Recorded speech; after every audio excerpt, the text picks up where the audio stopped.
Malaysia Melissa BONIFACE, and my group members are ARIANNA ADDIN Joshua, NURASYIKIN BINTI RAIPEN, and NURUL ZAIDAHTUL VERMOND. We will be presenting about the integrity among public servants in Malaysian government office. The content consists of the concept that is relevant to NPM, integrity issue among public servants in Malaysian government office, the ways of addressing issue and problem, recommendation and conclusion. I will start with the concept that is relevant to NPM.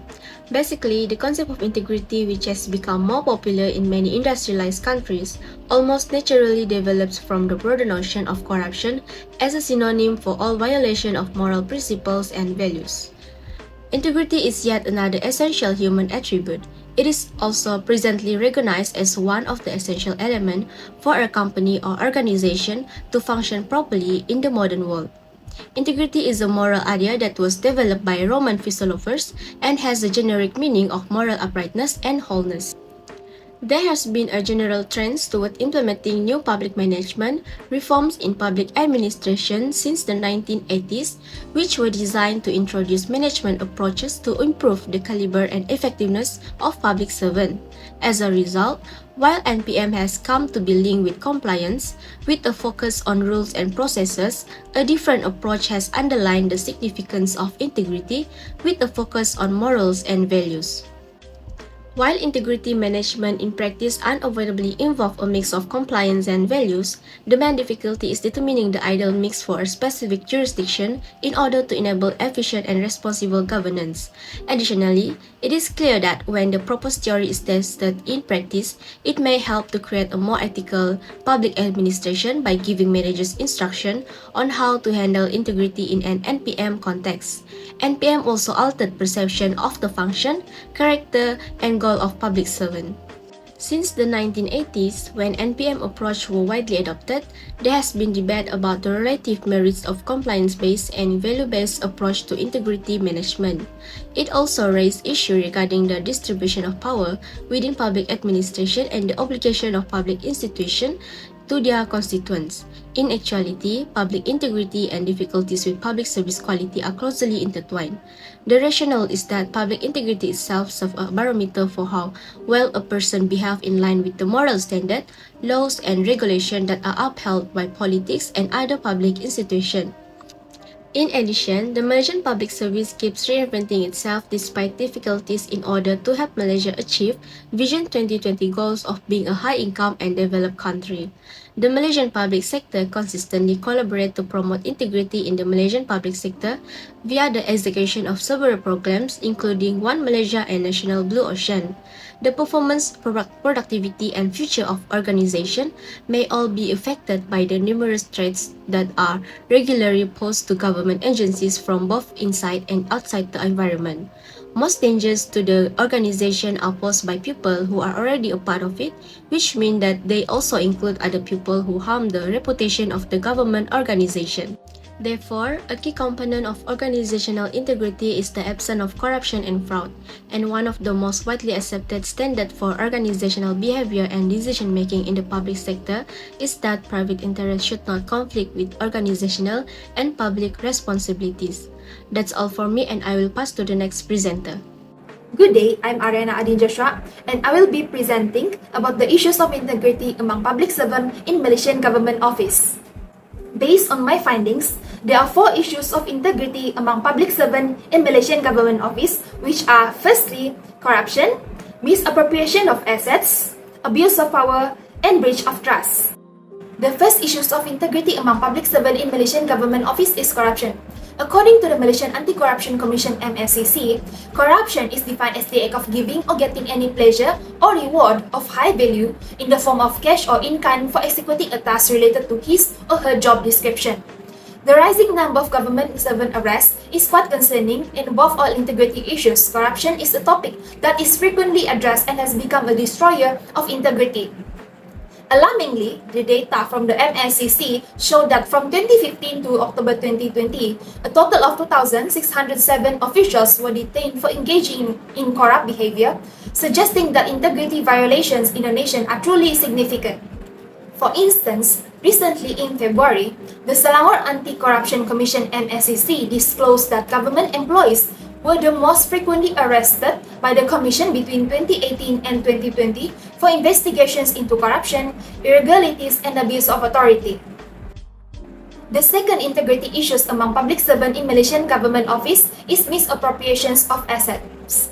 Asset misappropriation crime occurs when those who are tasked with managing an organization's assets steal from it. Incidents of asset misappropriation in the government sector range from minimal misappropriation of stationery to misappropriation of governmental cars for personal gain. The government has undoubtedly been overcharged since the authorities spend unnecessary expenses to deal with this kind of crime. For example, a case of misappropriation of assets is where the state government cars were misused during the Cameron Highlands election campaign period in 2019 by a Deputy Water, Land and Natural Resources Minister, Tengku Zulpuri Shah Tengku Raja Puji, for the purpose of campaign.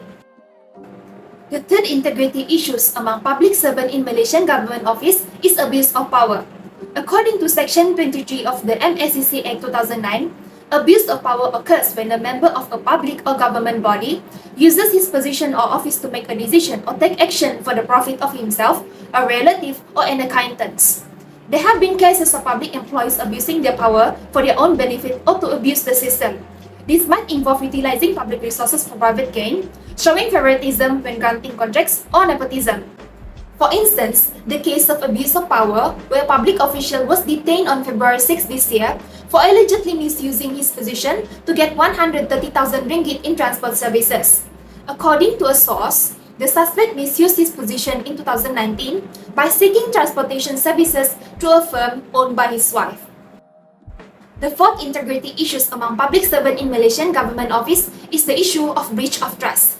Criminal breach of trust occurs when someone who is trusted to look after something, such as money or property, utilizes it for personal advantage rather than performing what they are meant to do with it. Integrity is fundamentally based on trust, and when public employees betray that trust, it calls into question the values of trustworthiness, honesty, and ethical conduct that are required of them. For instance, police detained a government agency's assistant accountant after he reportedly misused 24.8 million ringgit since 2016, where they received a report regarding a criminal breach of trust perpetrated by a civil servant of a government agency over the theft of government funds administered by the agency's finance division from the Trust Fund and Development Fund. Next, I will explain about the ways to address the issue and problems among public servants in Malaysian government office.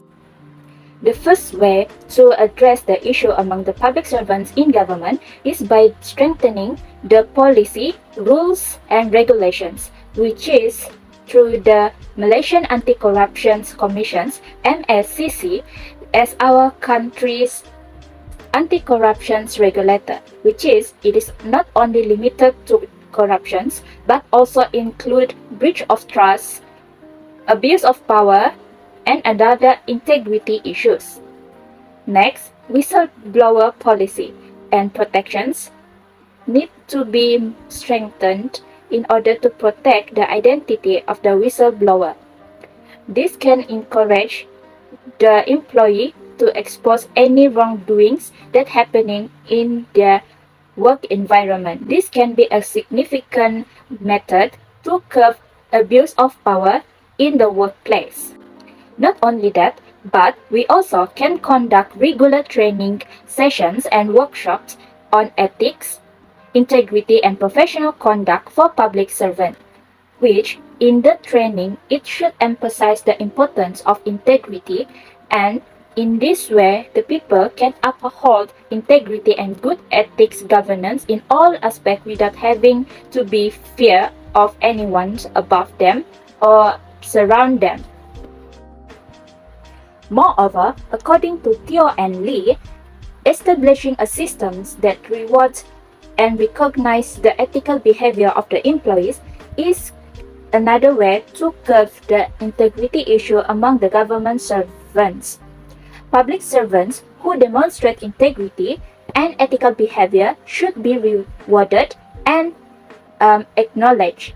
This can create a positive environment and incentivize other public servants to uphold high ethical standards. Reward systems can influence the levels of ethics among public servants. In fact, most integrity issues such as corruption, abuse of power, misappropriation of assets, and breach of trust happens because there are lack of recognitions and rewards for the hard work that the employees put on while they're performing their tasks and jobs. Thus, they tend to misconduct and compromise their integrity with their own interests. Therefore, it is important to ensure that there is a balance between the effort employees put in and the recognitions or reward that they will get, which can motivate them to be better and more ethical in their work. Last but not least is through the enforcement of strict measures to identify and penalize the act of corruption and unethical behavior among the public servants. This can be done through the regular audits and investigations to detect any instance of corruption or unethical behavior that are related to fraud and malpractice in the government's offices. According to Bernama 2022, government is doing its best in implementing the policies as well as incentives of the National Anti-Corruption Plan through the enforcement, preventions, and education to combat corruption. Hence, the government also needs to be more transparent, efficient, and professional in their services as they are accountable for the public welfare. Transparency and accountability must be promoted in Malaysia, especially among the government servants. That is among the functions of the Corporate Integrity Systems Malaysia (CISM) that was supported by many other agencies such as the MSCC itself to create a business environment that is transparent, fair, and corruption-free through the enhancement of corporate governance and business ethics. Next, I will pass to the next presenter.